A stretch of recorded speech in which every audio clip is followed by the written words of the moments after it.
L'Heroic Fantasy, c'est bien le genre d'univers imaginaire qui nous vient immédiatement en tête quand on parle de RPG. La formule est somme toute assez simple, un univers médiéval sous le joug de rois et seigneurs, le tout empreint d'un soupçon de magie et d'une lutte acharnée contre un mal qui plane sur le monde. Que ce soit Dragon Age, The Witcher, Warcraft ou Skyrim, on peut dire qu'on n'est pas souvent dépaysé quand on passe d'un RPG culte à l'autre. Il faut dire, la formule a ses qualités ludiques, un appel à l'aventure induit dans l'univers, l'influence de Donjons et Dragons et de ses règles si bien huilées, et des combats alternant distance-contact et effet de zone avec les arcs, épées et sortilèges. Mais surtout, et c'est sans doute la raison principale de la récurrence de ce type d'univers, c'est que c'est une formidable zone de confort, permettant à tous les joueurs et toutes les joueuses d'appréhender dès les premières minutes de jeu les contours du monde qu'il va parcourir. Je dois vous avouer, parfois je trouve ça assez dommage. Non pas qu'on manque de RPG aux univers un peu différents, loin de là, ni que les univers de fantasy se ressemblent tous, vous aurez comme moi un paquet de contre-exemples, mais je constate une certaine lassitude de ma part, à voir encore, et ce depuis des années, s'enchaîner les mêmes univers convenus et par-dessus tout, des directions artistiques peu inspirantes et inspirées. Et à chaque itération, je ne peux m'empêcher de penser à la diversité qu'offre le média à l'origine de notre genre de jeu préféré, le jeu de rôle. Chaque année sortent des propositions folles, des univers aussi loufoques que profonds, des idées de roleplay déconcertantes, et ce même sans aller du côté des indépendants. Non mais allez zioter ce que fait Pattern Recog Edition à ses zinzins. À chaque fois, je me dis que cette façon de réinventer systématiquement son propre média manque au monde du RPG, comme ce fut le cas par exemple il y a 25 ans, avec un jeu aussi révolutionnaire que bavard, ayant pris pour univers un des settings les plus étranges et créatifs du plus célèbre des jeux de rôle. Retour donc aujourd'hui sur l'histoire de Planescape Torment. Lanceur de dés de tous horizons, cet épisode vous est dédié, et bienvenue dans XP.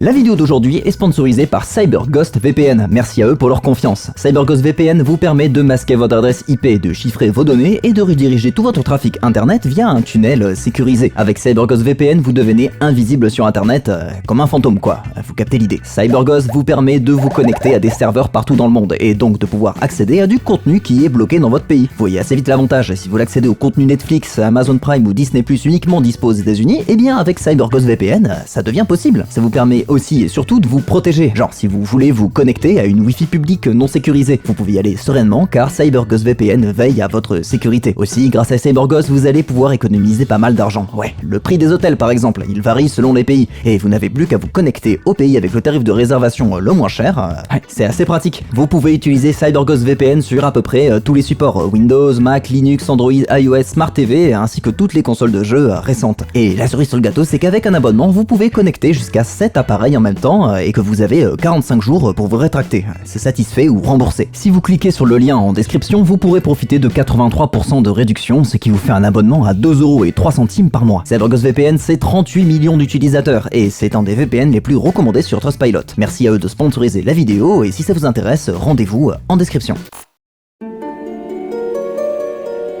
Remontons le temps jusque dans les années 70. À cette époque, un certain Gary Gygax vient de publier un ouvrage qui deviendra le précurseur et le maître étalon d'un tout nouveau média, le jeu de rôle. Vous l'avez compris, je parle de Donjons et Dragons. Ce n'est alors qu'un simple livre de règles à l'univers des plus génériques et dont l'objectif est de simuler l'exploration de donjons, aucun accent n'ayant été mis sur la conception d'univers imaginaire. C'est l'époque des mondes de Medieval Fantasy Blackmoor et surtout Greyhawk. Cependant, entre les lignes du livre, certaines choses paraissent plus profondes qu'elles n'en ont l'air. Les jeunes maîtres de jeu pouvaient par exemple découvrir d'étranges sortilèges, comme projection astrale. Comment ça, astrale ? Il y a une dimension astrale ? C'était des indices, une profondeur insoupçonnée qui attirait alors la curiosité. Tout au plus quelques bribes, rien de plus. Et c'est en juillet 1977 que Gary Gygax publie dans son magazine un article qui va tout changer. Spatial, Temporal and Physical Relationships in D&D. En substance, l'article décrit brièvement la cosmologie de tous les univers Donjons et Dragons et établit des règles spécifiques de dégâts à certaines créatures. Mais surtout, il introduit de manière évasive un concept qui va révolutionner tout Donjons et Dragons. L'existence des plans, des dimensions parallèles liées aux alignements moraux, bons, neutres, mauvais, loyaux et chaotiques, le tout accompagné d'un dessin gribouillé. Et ça change tout. TSR, l'entreprise qui éditait D&D, publie en septembre 1977 une édition enrichie du jeu, dite avancée, augmentant largement l'ouvrage original et notamment intégrant cette idée de plan d'existence un peu partout, bien qu'on n'y trouve aucune explication factuelle de quoi il s'agit. Dites-vous que ça se résume à un truc du genre ça c'est un diable, il vient du plan de l'enfer, voici ses stats et bonne chance. Côté maître de jeu, c'est donc un peu le puzzle pour comprendre quoi que ce soit à la cosmogonie du monde et c'est un peu la foire aux hypothèses. La seule indication claire se trouve à la fin du manuel des joueurs où on a cette jolie illustration avec une explication de 2 pages. De toute façon, ça n'a pas l'air très clair dans la tête des différents auteurs, qui multiplient les incohérences au fil des livres qu'ils éditent. Cependant, TSR voit que cette histoire de plan, qu'elle commence à intriguer les groupes de joueurs, qui demandent à avoir un peu plus d'infos. C'est d'abord dans le magazine Dragons que des articles précisent un peu plus les pourtours de cet univers, mais c'est avec la publication du livre Le Manuel des plans que les MJ du monde entier trouvent des réponses à toutes leurs questions. 128 pages d'une densité formidable qui a pour originalité de ne pas présenter un monde où vivre des aventures, mais bien de lever des doutes et établir des règles. C'est un pur ouvrage de world building pour comprendre et imposer un cadre créateur et limiter les incohérences. À partir de là, l'engouement des joueurs est lancé et une longue série de bestiaires, aventures et guides sont publiés à travers toutes les années 80, nourrissant l'imagination des maîtres de jeu. À la fin des années 80, c'est la seconde édition de Donjons et Dragons qui est publiée, qui met un point d'honneur à passer d'un univers de fantasy standard et centré sur les aventures à un univers épique à la mythologie bien établie, ce qu'on peut appeler de la high fantasy. Cela permet la création des cadres de campagne, des univers singuliers permettant d'explorer d'autres types d'aventures. Vous désirez emmener vos joueurs dans les étoiles? Achetez les volumes de Spelljammer. Vous êtes plutôt vampire? Tournez-vous vers le monde de Ravenloft. Le frisson du post-apo à la Mad Max vous anime? Dark Sun est définitivement fait pour vous. Mais bon, ce que les joueurs veulent, c'est explorer le multivers et avoir une nouvelle édition plus poussée du manuel des plans. Du coup, TSR mandate un de leurs meilleurs designers s'occuper de concocter un cadre de campagne sur mesure pour le multivers, remplacer l'univers de Space Fantasy de Spelljammer, et ce n'est autre que David Cook. David Cook, il fait partie des meubles chez TSR et c'est un expert du système de jeu de Donjons et Dragons première édition. L'idée, c'est d'arrêter de faire des descriptions encyclopédiques du multivers, mais faire de tout ça un vrai terrain de jeu amusant et un peu plus hospitalier, parce que avant ça ressemblait à peu près à ça. Un immense portail s'ouvre et fièrement, vous le traversez. Et voilà enfin dans ce plan enflammé. Et vous cramez, vous êtes tous morts. Cook prend la tâche très au sérieux et puise dans de nombreuses sources d'inspiration, notamment dans la littérature surréaliste et la fantasy expérimentale. Il s'associe au talent de l'illustrateur Tony Diterlizzi qui donne cette patte graphique unique à l'univers barré et cosmopolite de Planescape. Et c'est en avril 1994 que le cadre de campagne Planescape est publié, contenant un guide du joueur, un guide du maître, une description détaillée de la ville de Sigil, un bestiaire, un écran de MJ et 4 affiches décrivant l'organisation des plans. Planescape, c'est un cadre de campagne loufoque et fouillis qui propose aux aventuriers qui l'arpentent d'explorer le multivers de Donjons et Dragons. Les plans sont aussi nombreux que variés. Le paradis flamboyant de l'Elysée, le monde ordonné de Mécanus, le champ de bataille permanent de l'Achéron, le chaos infini des limbes, les 666 strates des abysses ou encore la prison infernale des carcères. C'est une pléiade, que dis-je, une galaxie de lieux, de cultures et d'aventures excentriques qui parsèment la toile du multivers. Tous ces plans ont pour lien la tentaculaire cité de Sigil, une ville protégée de la volonté des dieux grâce à la mystérieuse entité de la Dame des Douleurs, et qui se révèle être un théâtre politique et philosophique entre les différentes factions qui la dirigent. Les joueurs vont devoir voyager dans l'immensité de ce cosmos planaire, à l'aide de nombreux portails dont la nature va du grandiose édifice angélique au placard à balai de l'auberge, nécessitant une simple clé pour l'ouvrir, elle-même d'origine très diverse. Planescape est un cadre de campagne fou et rafraîchissant, c'est un univers aux dimensions phénoménales, à la fois déjanté, pétillant, cynique, émerveillant et extrêmement dangereux, où les joueurs peuvent se retrouver face aux plus puissantes créatures de Donjons et Dragons, comme être téléportés dans des plans d'existence absurdes aux lois physiques des plus déroutantes. Un énorme accent est mis sur la présence des factions, des groupes philosophiques qui gouvernent la cité de Sigil, et ayant chacun une conception de la vie, du cosmos et de tout le reste, permettant d'interminables et absurdes débats des heures durant, si bien que la frontière entre le génie et la folie devient des plus fines. En plus d'être très bien écrit et traduit pour nous, bijoux français, l'ouvrage est magnifiquement illustré, et la densité des informations s'y trouvant donne le tournis. En le découvrant, on a juste envie d'envoyer ces pauvres joueurs dans chacun des lieux qui y sont décrits. Mais un bon MJ de Planescape sait garder ses secrets pour, à chaque session, sortir ses congénères de leur zone de confort. Genre, ce truc là communique en rébus. En rébus. C'est trop bien. C'est mon cadre de campagne favori pour mes parties de jeux de rôle. Vous avez dû le comprendre. Un monde géant et bizarre aux possibilités infinies. C'est du chaos à l'état pur. Pas simple à prendre en main au début, mais une fois que le MJ a pris le pli de l'univers, c'est littéralement le bac à sable ultime. Le cadre de campagne est un réel succès durant toutes les années 90 qui rejoint les Royaumes oubliés parmi les univers les plus joués dans les caves rôlistes. TSR agrémente la gamme de nouveaux bestiaires, aventures et guides alimentant les groupes de joueurs régulièrement et bénéficiant pour ces suppléments de la contribution des formidables designers Colin McComb et Monty Cook. Sauf que D&D dans les années 90, c'est pas la joie. Ouais, c'est le début d'une énorme crise chez l'éditeur TSR, bien vampirisé par ses concurrents et accumulant des millions de dollars de dettes aux imprimeurs. C'est l'éditeur du jeu de cartes Magic, Wizards of the Coast, qui rachète TSR et l'ensemble de son catalogue en 1997. Nouvelle ère donc pour Donjons et Dragons. TSR met en chantier une 3ème édition et désire diversifier sa gamme. Et Planescape est très intéressant, vous imaginez bien. Et vous savez quel RPG cynique, sombre et barré est sorti en 1997 ?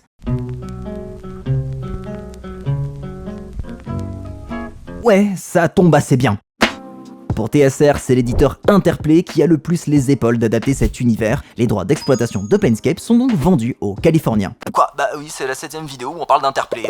Vous allez faire quoi ? Que dalle. Le deal de TSR est plutôt malin, car les projets de jeux estampillés D&D se multiplient chez Interplay, accompagnant l'achat des droits d'exploitation de la licence. Déjà, cela permet à BioWare d'inclure leur RPG de fantasy ennuyeux là dans les Royaumes oubliés, et qui deviendra un an plus tard le célébrissime Baldur's Gate. Allez voir ma vidéo sur Neverwinter Nights si vous voulez en savoir plus. Mais le gros chantier, c'est de faire quelque chose de Planescape, et ce ne sont pas moins de 3 projets qui sont mis en route par la jeune division d'Interplay chargée des RPG, Black Isle Studios. Le premier projet est confié au designer de TSR, Colin McComb, à qui on demande de réaliser un jeu à la première personne qui s'inspirerait d'un RPG japonais exigeant et énigmatique, King's Field, développé par un certain From Software. Ouais, les futurs papas de Dark Souls, Bloodborne et Elden Ring avaient scotché pas mal de développeurs par son ambiance, sa maniabilité sur PlayStation 1 et son scénario sombre en puzzle. Black Isle demande donc à McComb de basiquement plagier ce jeu sans que ça se voit trop et de l'adapter à l'univers de Planescape perméable à ce genre de narration. La pré-production commence et on imagine le joueur explorer la cité de Sigil dans la peau d'un jeune garde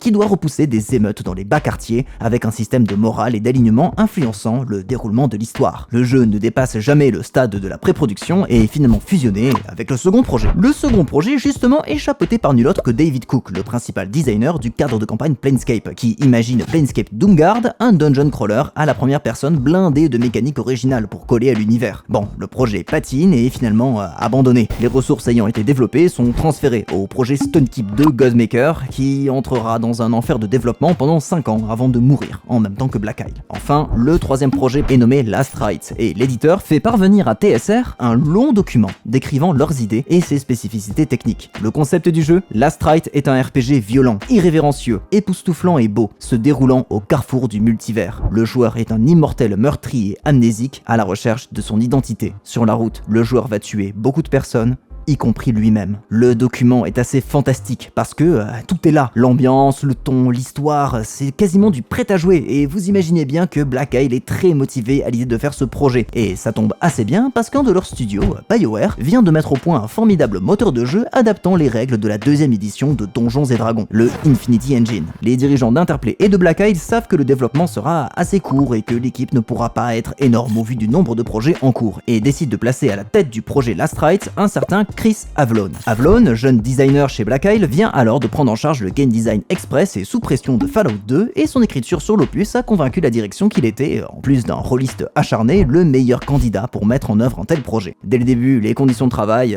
sont pas optimales. Quasiment tout le monde chez Interplay travaille sur plusieurs projets en même temps, notamment Fallout 2 et le projet Last Rite se rajoute sur l'emploi du temps déjà très chargé des développeurs. Le projet est d'ailleurs renommé Torment, titre qui ne convenait pas vraiment à TSR car connoté trop négativement, mais bon, il est tout de même conservé. C'est donc Chris Avlone qui est mis à la tête de l'équipe design, Dan Spitzley chez les programmeurs, Tim Donnelly côté artiste et Guido Henkel comme producteur. D'ailleurs, les futurs développeurs de KOTOR 2 sont déjà largement présents sur ce projet, comme le programmeur Monahan, les artistes Menzies, Meyers et Presnell, et les designers Maldonado et Everts. Ça c'est pour mon côté fanboy. T'as vu, il y a Aaron Brown, il a dessiné les persos de New Vegas. C'est fou! L'équipe design, on en parlait, se répartit le travail par zone de jeu, chaque designer en ayant une assignée, avec un fil directeur dicté par Chris Avellone qui se charge des personnages en tandem avec Colin McComb qui rejoint le projet. Le tout est d'abord réalisé avec une totale carte blanche de la part d'Interplay. L'univers se prête à toutes les excentricités, donc les designers et artistes n'y vont pas de main morte. Regardez ces images de pré-prod, ah ouais, c'est osé. Et surtout, le jeu est bavard, très bavard. C'est pas moins de 800 000 mots qui sont rédigés dans les fichiers de dialogue, en grande partie à cause des innombrables embranchements possibles dans l'histoire. La raison est assez simple, l'équipe n'a pas vraiment le temps de développer des cinématiques ou des séquences de gameplay plus complexes que ce que permet de base le moteur de jeu. Donc les pavés de blabla deviennent le seul terrain d'absolue liberté que les designers possèdent.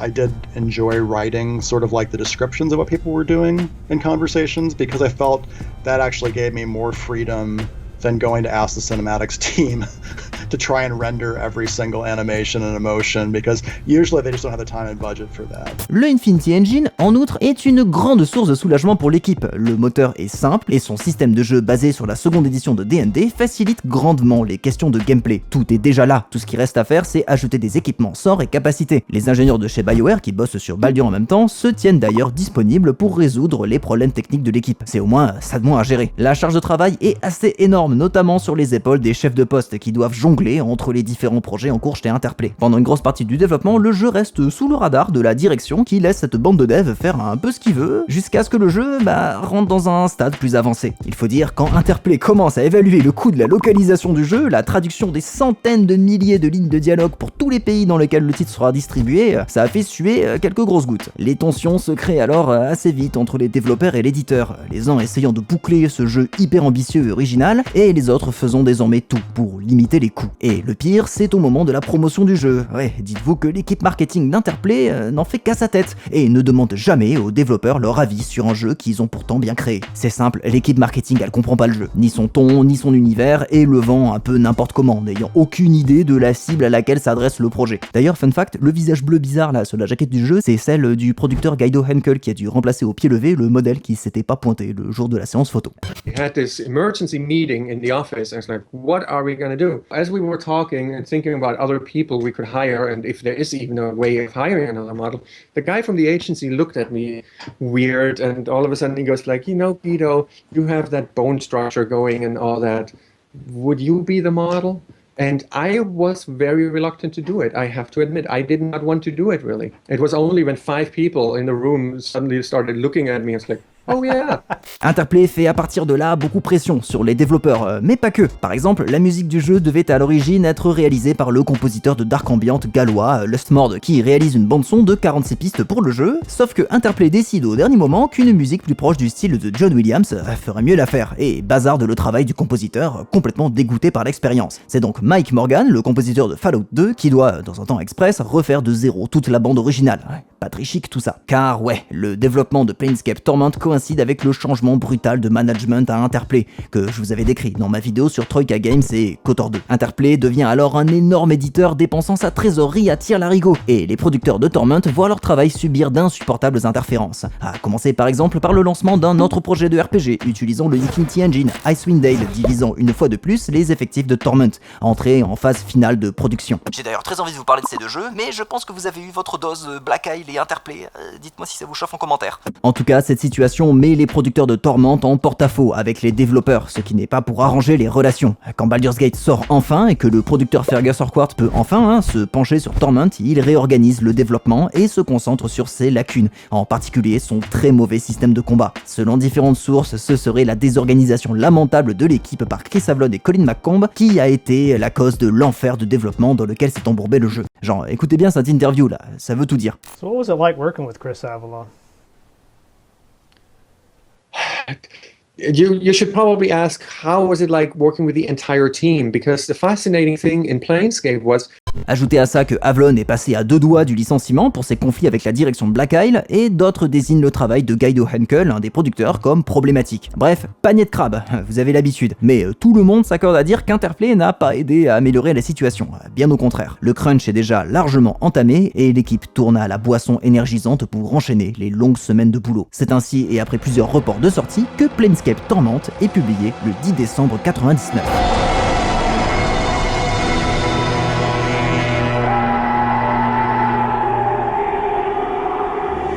Planescape Torment vous propulse au cœur du carrefour du multivers, la cité de Sigil, et précisément au sein de la Grande Morgue. Votre personnage, le sans nom, se réveille brutalement aux côtés d'un crâne qui flotte dans les airs, du nom de Morté. Eh chef, ça va? Vous apprenez alors que vous êtes un immortel et que vous avez eu de nombreuses vies antérieures dont vous ne vous souvenez pas. C'est le début de la quête, retrouver son identité et comprendre son passé. Pour cela, vous allez devoir explorer les nombreux quartiers aussi loufoques que cosmopolites de Sigil avant de vous aventurer dans les plans extérieurs, que ce soit les portes des carcères ou le cœur de l'enfer du Baator. En route, ce sont de nombreux personnages qui vous proposeront de vous accompagner, que ce soit la volestier féline Anna, le moine Githzerai désabusé Dakon, le pyromancien fou Ignus ou encore Nordom. C'est ce truc. Ça s'appelle un modron. Il est cool. Vous avez la possibilité d'explorer le multivers tentaculaire de Planescape et même de rejoindre de nombreuses factions philosophiques. Les héros hommes-dieux, les opportunistes hommes-poussières, les sensates subtilement dépravés, mais aussi les anarchistes, la Ligue Libre et les chaositectes. Et on se rend alors vite compte que votre malédiction a été causée par une certaine sorcière nommée Ravel, qui ne cesse de vous tarauder avec cette question. Qu'est-ce qui peut faire changer la nature d'un homme? À partir de là, le jeu prend une toute autre dimension et vous serez amené à rejoindre le cœur du multivers, en quête de réponses aux questions qui vous taraudent. Rencontrez notamment Trias, un Deva déchu qui est selon moi un des meilleurs personnages du jeu. L'acte final vous emmènera dans une forteresse au sein du plan négatif, faire face à votre propre mortalité, vos choix déterminant l'issue de votre sort et celui de vos compagnons. Vous vous en doutez, je vais pas en dire plus, vous avez qu'à y jouer. Planescape Torment, c'est un très grand RPG, un représentant du genre qui fait office, on peut le dire, d'exemple intouchable de l'excellence narrative propre au CRPG et en particulier à la patte Black Isle, qui sera aussi celle d'Obsidian. Bon, vous comprenez, il va falloir y aller étape par étape. Déjà, Torment, c'est un univers de dingue, vous l'avez senti quand je vous ai décrit le multivers de Planescape, mais ici, il est extraordinairement bien adapté. Il ne tombe ni dans le n'importe quoi absurde qui lui ferait manquer d'identité, ni dans un premier degré rébarbatif de jeu d'heroic fantasy. C'est un monde cynique et déjanté, avant-gardiste et frais, avec ce parfum 90s que j'adore tant. Vous savez, cette espèce d'atmosphère sombre et poisseuse, mêlée à des tas d'expérimentations visuelles et de recherche de style, comme s'il n'y avait pas de standard. Torment, c'est tout ça à la fois, et ce, en grande partie, grâce à ses visuels. Déjà, je trouve ça super beau. Regardez ça quoi. Il y a un travail pictural de dingue, le Infinity Engine le permettant grâce à cette vue isométrique. Les hipsters diront une perspective cavalière pour se la péter. Ça permet de composer de véritables tableaux. C'est un bonheur pour les yeux, le level design est limpide avec la cité de Sigil découpée en quartiers bien définis à l'ambiance unique et reconnaissable, se débloquant au fil de l'aventure. Le tout est saupoudré d'une musique tellement, mais tellement belle et cohérente. Par exemple, le quartier des gratte-papiers, on nous balance littéralement un petit Vivaldi en instrument MIDI.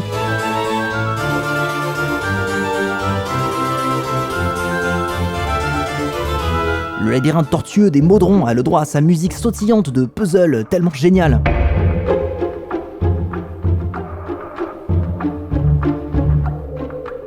Et évidemment, c'est sans parler du thème principal épique et étrange, comprenant parfaitement l'alchimie si particulière du multivers.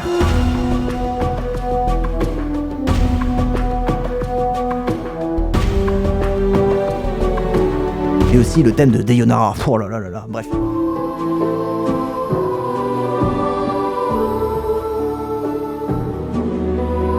L'ambition du jeu est folle. Planescape, c'est avant tout le voyage, le dépaysement constant, l'absence de zone de confort. Et Torment capture cette essence-là magiquement en nous faisant voyager parfois de la manière la plus inattendue possible. Vous passerez d'une ville bondée à des étendues désertiques, en passant par des strates de l'enfer et des catacombes labyrinthiques. Vous ne pouvez simplement jamais anticiper où le jeu va vous amener, et c'est absolument grisant, surtout dans un jeu, mine de rien, de fantasy, où le trio gagnant faubourg, égout et grotte est souvent rempli. C'est vraiment neuf, encore aujourd'hui, et le tout est couronné par une écriture...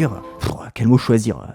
Prodigieuse. Déjà, les personnages. Pour peu qu'on s'intéresse à chacun des 7 compagnons recrutables, chacun a un passé et une personnalité qui vous feront vous y attacher, comme des frères d'armes ou des amis. J'aimerais faire des mentions spéciales, mais ça serait trop long, tellement chacun a son petit quelque chose. Non, quand même, faut parler de Morté, le crâne volant qui vous accompagne dès les premières minutes de jeu, avec son accent de la East Coast, cherchez pas. Hey, Chief, you okay? Qu'est-ce qui va pas, chef? Un ami fidèle et sans filtre, sarcastique et courageux, tourmenté par son passé sombre et qui est un crève-cœur à découvrir. Ah, et Anna aussi, c'est une vraie ronce au cœur de pierre. What is it you want then? Bah qu'est-ce que tu veux? Elle est indépendante et capable, bien que superstitieuse, qui sera brisée au fil des événements pour mieux se reconstruire à vos côtés. Attends, et je peux pas ne pas parler de Dakon. What is your will? Que veux-tu? C'est un Githzerai énigmatique et nihiliste, persuadé que son heure est venue, mais retrouvant progressivement foi en l'existence. Je vais m'arrêter là, sinon je vais tous les faire. Chaque personnage personnages contribuent à votre progression, que ce soit narrativement, bien sûr, mais aussi en termes de jeu, comme dans tout bon jeu de rôle. Vous remercierez l'agilité de Anna, le talent au combat de Dakon, les buffs et la résilience de Morté, les soins de tomber en disgrâce et les pouvoirs destructeurs d'Ignus, comme vous pourrez choisir votre propre spécialité, entre guerrier, mage, voleur et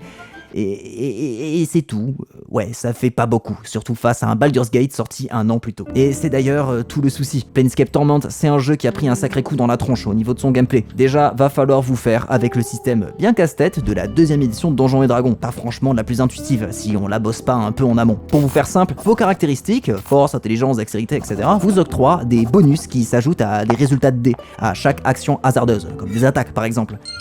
Et le résultat final doit dépasser le facteur TACO, le toucher si la classe d'armure est de 0. La classe d'armure justement est celle de votre cible qui complique le jet si cette dernière est élevée. Les dégâts quant à eux augmentent selon l'arme, votre modificateur de force et surtout votre degré de compétence dans l'arme que vous utilisez qui agit comme un multiplicateur variant selon le type de dégâts. Et là je vous ai expliqué 10% des mécaniques et c'est déjà assez prise de tête. Ouais, c'est à la fois une grande qualité qui implique une vraie profondeur de jeu, mais aussi un sacré repoussoir pour les joueurs les moins chevronnés. Et c'est pas le seul défaut du jeu. Déjà, le rythme général, ça met du temps à démarrer. Il faut peut-être un peu se familiariser avec la proposition de Planescape avant de se lancer à corps perdu dedans. Aussi, sachez que c'est un jeu pour joueurs qui aiment lire, car des pavés de texte, vous allez en bouffer des kilotonnes. Mais pas de frayeur, la qualité est au rendez-vous, et que ce soit l'intrigue ou les personnages, tout vous poussera à rester. Ce que je vous recommande, et ce sera sans doute perçu comme une hérésie par les fans de ce système de jeu, c'est de lancer l'aventure dans le mode de difficulté le plus facile, et de vous lancer dans cette proposition comme un jeu d'exploration narratif, quasiment un point and click. Picorer, découvrir, rouler sur les combats qui n'ont de toute façon jamais été le point fort de Torment, en particulier face à un Baldur's Gate ou un Icewind Dale. Et puis bon,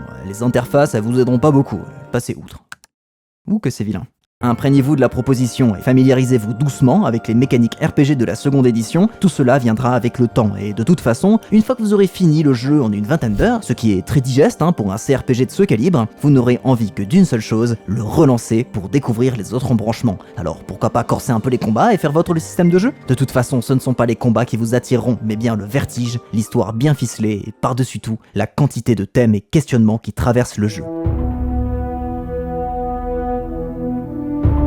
Car vous l'avez peut-être vu en filigrane, mais oui, Planescape Torment parle du passé, de l'identité, du poids des décisions sur la vitalité des individus. Que ce soit les erreurs de Morté, la souffrance de Anna, le nihilisme de Dakon, le traumatisme de tomber en disgrâce, ou l'autodestruction de Ignus. Ou évidemment le passé torturé de Sans Nom, le poussant à commettre encore et encore les mêmes erreurs. Contrairement aux fresques d'Heroic Fantasy se concentrant sur un monde à sauver ou une menace à éliminer, dans Torment, votre quête sera ici personnelle. Il n'y aura pas de seigneur démon ou d'anges déchus maléfiques, ou alors ces derniers demeureront aussi tourmentés que vous. Vous n'êtes qu'un rouage dans l'immense toile d'un univers qui vous dépasse de loin, bousculé par le flux incessant de la vie. Une vie que vous devrez regarder en face, comprendre, combattre comme si elle était votre adversaire, afin d'accéder à ce qui fait votre âme, votre identité, votre nature. Une nature certes brisée et bousculée par les mouvements violents du cosmos, des rencontres, de l'amour comme celui qui vous habite pour votre femme Deyonara, et de la haine que vous éprouvez contre Ravel et Trias, qui s'avère être, en somme, un mal pour un bien, une destruction féconde. Il n'appartient alors qu'à l'homme sans nom, au joueur ou à la joueuse dans sa diversité, de reconstruire ce qui a été détruit. Et cela vous permettra frontalement de répondre à cette question existentielle: qu'est-ce qui peut changer la nature d'un homme ? Le regret ? Peut-être. Le tourment ? Sans aucun doute.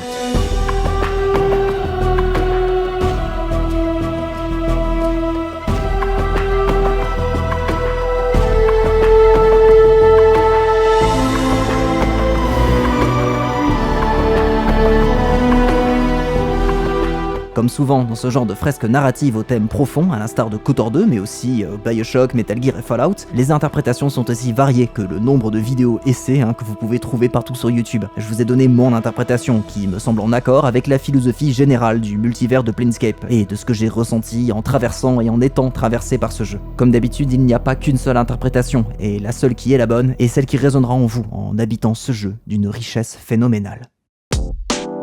Planescape Torment se vend assez mal lors de sa sortie. Même si l'univers barré est de fait moins accessible que celui d'un Baldur's Gate et même d'un Fallout, le marketing du jeu, centré sur la bizarrerie du titre, n'a fait que repousser les potentiels joueurs à la recherche de propositions plus confortables. Heureusement, le succès critique est retentissant et la proposition, aussi étrange soit-elle, fait bien fonctionner le bouche à oreille, si bien que les ventes deviennent croissantes jusqu'à être rentables puis atteindre les 400 000 unités vendues. Du côté de Interplay, comme vous le savez désormais, le passage à l'an 2000 a fini par brûler les ailes de l'éditeur, enchaînant le rachat de licences de jeux de sport et ne réussissant pas à les faire fructifier, en plus de problèmes juridiques assez importants. C'est pourquoi une suite à Planescape Torment n'a jamais été envisagée, et de toute façon, l'équipe du jeu se retrouve profondément divisée. Entre Macomb qui quitte Interplay en 2001, le producteur Guido Henkel qui abandonne la compagnie la même année, tirant un trait sur sa carrière dans le jeu vidéo, et laissant le reste des développeurs dans un studio agonisant qui fermera ses portes quelques années plus tard.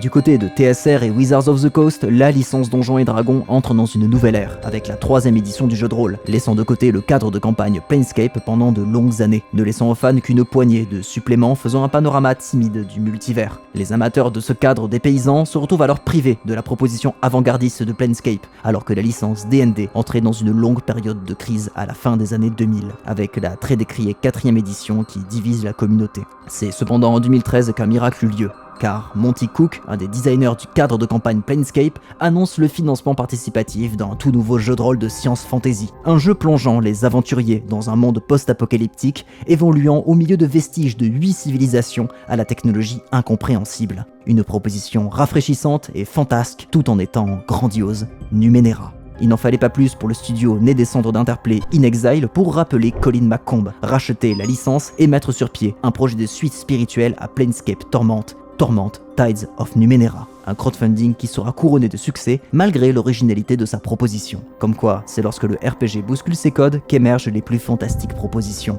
Et au fond, c'est peut-être ça qui peut changer la nature du RPG.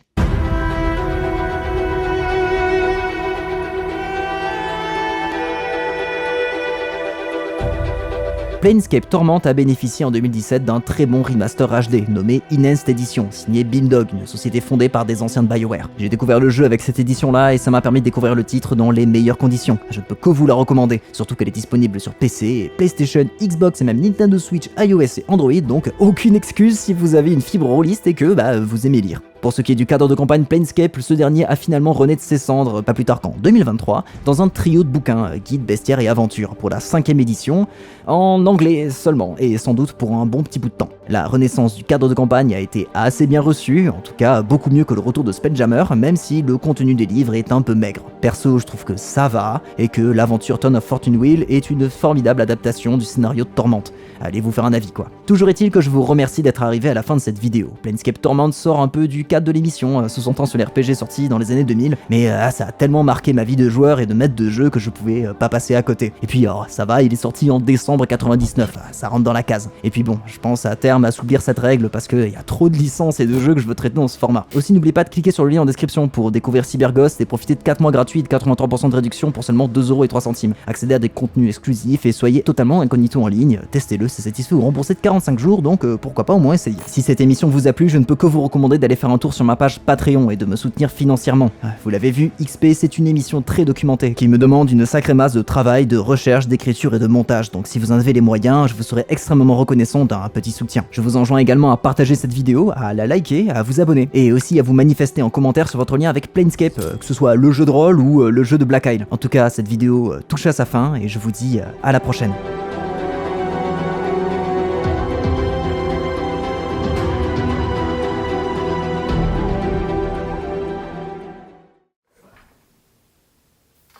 Voilà.